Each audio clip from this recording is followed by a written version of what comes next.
क्या आप लोगों को बहुत ईज़िली यस बोल देते हैं हर उस चीज़ के लिए जो कि आप नहीं करना चाहते हैं अंदर से, लेकिन कहीं सामने वाला बुरा ना मान जाए, इसलिए आप उनको हाँ कह देते हैं और उनकी हर रिक्वेस्ट को कर देते हैं? बीइंग अ साइकोलॉजिस्ट मुझे पता है कि ऐसा क्यों होता है। बचपन से ही ना हमें बहुत सारे मैसेजेस दिए जाते हैं पेरेंट्स के थ्रू, जिनको हम सच मान लेते हैं और उसी के अकॉर्डिंग हम रिएक्ट करते हैं।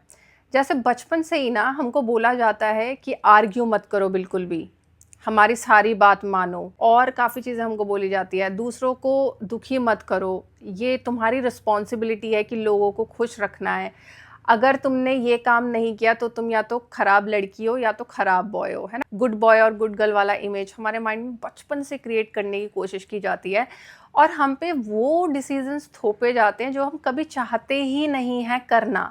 जैसे जब आप स्कूलिंग करते हैं, आप 10th क्लास में आते हैं, उसके बाद 11th में आपको स्ट्रीम चूज़ करना होता है, तो हमें बहुत ज़्यादा मन करता है कि हम वो स्ट्रीम लें जिसमें हमें लगता है कि हम अच्छे हैं, लेकिन हमें ज़बरदस्ती बोला जाता है कि नहीं नहीं, साइंस लो, कॉमर्स लो, इसमें स्कोप है एंड ऑल, लेकिन हमारा करने का बिल्कुल मन नहीं है, हमारा मैथ्स वीक है या साइंस वीक है, लेकिन तब भी हमें ज़बरदस्ती का उसमें डालने के लिए कहा जाता है। और ऐसे ही बहुत सारे इवेंट्स, मैरिज का भी काफ़ी होता है, मैरिज के डिसीज़न, करियर डिसीज़न, सब में हमें थोपी जाती हैं, अपने डिसीजंस थोपे जाते हैं कि यही करना है, नहीं तो तुम अच्छी लड़की नहीं हो या अच्छे बॉय नहीं हो, तुम ये करियर चूज़ नहीं कर रहे, तुम हमारी बात नहीं सुन रहे, तुम तो ख़राब हो, तुम में तो संस्कार ही नहीं है, तुम्हें तो बिहेव ही करना नहीं आता है अच्छे से, है ना? बचपन से ही हम इन सारे मैसेजेस के साथ बड़े होते हैं और बड़े होने के बाद हम एक कन्फ्यूजन मोड में जीते हैं। हमारी पर्सनैलिटी बहुत ही कन्फ्यूज़ पर्सनैलिटी हो जाती है, जिसमें हम क्या बन जाते हैं? पीपल प्लीज़र्स। फिर हम दूसरों को खुश करना अपनी रिस्पॉन्सिबिलिटी समझते हैं कि हमारी तो कोई नीड्स है नहीं, और दूसरे की नीड्स मीट होना ज़्यादा इम्पॉर्टेंट है, क्योंकि तभी हम एक अच्छे बॉय या अच्छे गर्ल कहलाएंगे। तो ये पूरा बचपन से ही हमारे अंदर कंडीशनिंग की जाती है माइंड में कि हम अडल्टहुड में जाके पीपल प्लीज़र बन जाते हैं। अब आज की वीडियो आप सभी के लिए इम्पॉर्टेंट है कि अगर आप बहुत जल्दी लोगों को यस बोल देते हैं और उस यस ज़ोन से निकलना चाहते हैं, तो मैं आपको कुछ स्टेप्स बताऊंगी कि कैसे आप अपनी बाउंड्रीज सेट कर सकते हैं, अपने आप से कुछ क्वेश्चंस कर सकते हैं और उनका आंसर पाके आप इस यस मोड से बाहर आ सकते हैं और अपने बारे में सोच सकते हैं। मोस्ट इंपॉर्टेंटली अपनी हैप्पीनेस के बारे में सोच सकते हैं, ना कि दूसरों के बारे में हर वक्त सोचते रहना। So step 1 is create a no decision zone. हमेशा ना on the spot immediate yes बोलने की ज़रूरत नहीं है। हम सबकी आदत होती है, किसी ने हमसे कोई रिक्वेस्ट की, हाँ ठीक है मैं कर दूंगा, मैं भी कर देती हूँ, ये नहीं करना है। थोड़ी देर का पॉज लेना है, आराम से सोचो बैठ के। फॉर एग्जांपल, अगर आपके फ्रेंड ने बोला है चलो आज वीकेंड पे कहीं घूमने चलेंगे, और आपका मन है कि आप अपनी सेल्फ केयर करो, आप बहुत ज़्यादा एग्जॉस्टेड हो चुके हो अपने कॉलेज के असाइनमेंट से या अपने वर्क से, इफ़ यू आर वर्किंग, तो आप सिंपल सा उसको वेट करो और उसको बोलो okay let me think about it, या फिर आप बोल सकते हो कि let me check my schedule first then I will get back to you. Okay, next step is ask yourself, what would I say if I had no guilt? अगर आपके अंदर आपको फील ही ना हो कि आपके अंदर गिल्ट है, तो आप क्या आंसर दोगे? मोस्टली आप आंसर नो ही दोगे। वो तो जब आपको गिल्ट फील हो रहा है तब आप बोल रहे हो ना कि नहीं नहीं, मेरे को हाँ बोल देना चाहिए, नहीं तो सामने वाला पर्सन को बुरा लगेगा और मैं गिल्ट में चला जाऊंगा। तो ऐसे अपने आप से हर सिचुएशन पे क्वेश्चन पूछो, ठीक है? Step 3 is notice when you are buying approval.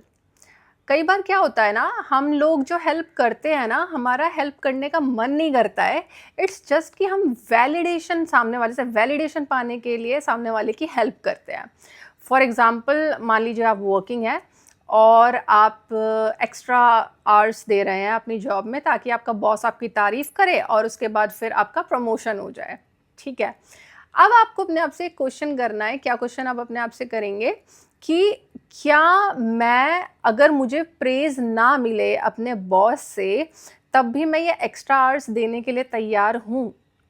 अगर आंसर आपको नो आता है ना, तो आपको वो एक्स्ट्रा आवर्स देने की कोई ज़रूरत नहीं है। आपको क्विकली समझ में आ जाना चाहिए कि ये मैं इसलिए कर रहा हूँ या कर रही हूँ क्योंकि मुझे सामने वाले का अप्रूवल चाहिए, ठीक है ना? नेक्स्ट स्टेप हो सकता है कि स्टॉप ओवर एक्सप्लेनिंग योरसेल्फ। हमें क्या आदत होती है ना कि अगर हमसे कोई क्वेश्चन पूछ रहा है, हमें आदत होती है कि हम उसको ना बहुत ज़्यादा ओवर एक्सप्लेन कर देते हैं, जस्टिफाई करने की कोशिश करते हैं, डिफेंस लगाने की कोशिश करते हैं। जस्टिफाई नहीं करना है आपको। अगर कोई आपको रिक्वेस्ट कर रहा है कहीं भी पहुंचने के लिए जहाँ पे आपको लग रहा है कि बहुत ज़्यादा हेक्टिक हो जाएगा, यार नहीं जाने का मन है, तो आप सिंपली उनको बोलो कि मैं आज नहीं आ सकती हूँ और मेरे थोड़ा हेल्थ रिलेटेड प्रॉब्लम है या whatsoever it is. Over explain करने की ज़रूरत नहीं है कि मम्मी की तबीयत ख़राब है, मुझे उन्हें देखना होता है, घर में मैं ही रिस्पॉन्सिबल पर्सन हूँ, तो इतना ओवर एक्सप्लेन करने की ज़रूरत नहीं है, ठीक है। Next step is let silence do its job. कई बार पीपल प्लीजर्स में क्या होता है ना कि सपोज सामने वाले ने कोई रिक्वेस्ट आपके पास लेकर आया है और आपने उसको नो बोल दिया। अब सामने वाले का जो फेस है ना वो बहुत ज़्यादा डाउन सा हो गया, बहुत ज़्यादा अपसेट सा हो गया है। तो ये जो पीपल प्लीजर होगा ना, ये उसका थोड़ा पैनिक हो जाएगा वो सामने वाले पर्सन का अपसेट फेस देख के, और फिर वो तुरंत बोलेगा कि चलो ठीक है, मैं ना 3-4 घंटे में शायद फ्री हो जाऊँ, मैं तुम्हें तब बताती हूँ क्या स्टेटस रहेगा मेरा, तब शायद मैं तुम्हारी हेल्प कर सकूँ। तो ये चीज़ बिल्कुल भी नहीं करना है, आपको पैनिक होने की क्या ज़रूरत है।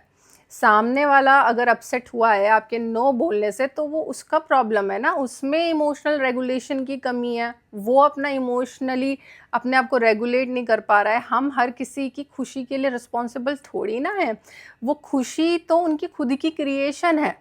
ऐसे तो आप ज़िंदगी भर किसी को खुश ही नहीं कर पाओगे। और मैं आपको गारंटी से ये बोल रही हूँ कि जितने भी पीपल प्लीजर्स होते हैं ना, वो अपनी लाइफ में कभी खुश नहीं रहते, क्योंकि वो रिस्पॉन्सिबिलिटी समझ लेते हैं सामने वाले को हमेशा खुश करने की। और सामने वाले का तो अपना माइंड है ना, आप उनके लिए 100 चीज़ें कर दो, लेकिन अगर उन्हें उन 100 चीज़ें होने के बाद भी दुखी होना है ना, तो ये उनका प्रॉब्लम है, ये आप फिक्स करने नहीं बैठेंगे। और अगर आप सोच रहे हैं कि आप रिस्पॉन्सिबल हैं, तो मैं अब आपको क्या बोलूँ, आप पूरी ज़िंदगी दुखियारे रहेंगे। Last step is always and always check the cost of saying yes. अगर आप हर चीज़ के लिए यस बोल रहे हो ना, तो आप देखो उससे आपका क्या क्या हैम्पर हो रहा है, आप क्या क्या खो रहे हो। आप अपनी हेल्थ खो रहे होगे, आप अपना खुद का रेस्ट खो रहे होगे, आप अपना फिज़िकल फिटनेस खो रहे होगे, क्योंकि आप जो भी यस बोल रहे हो ना किसी को भी, उसके पीछे एक नो छिपा है जो आप खुद को बोल रहे हो। यानी आप खुद की नीड्स को नो बोल रहे हो। और मुझे लगता है खुद की नीड्स को नो बोलने का मतलब है कि आप खुद से डिस्कनेक्ट हो रहे हो, और एक दिन आप पूरी तरह से अपने आप से डिस्कनेक्ट हो जाओगे। एंड में मैं बस आपको एक बहुत ही ब्यूटीफुल सा कोट बोलना चाहूँगी। The moment you stop feeling responsible for everyone else's happiness, you finally start becoming responsible for your own.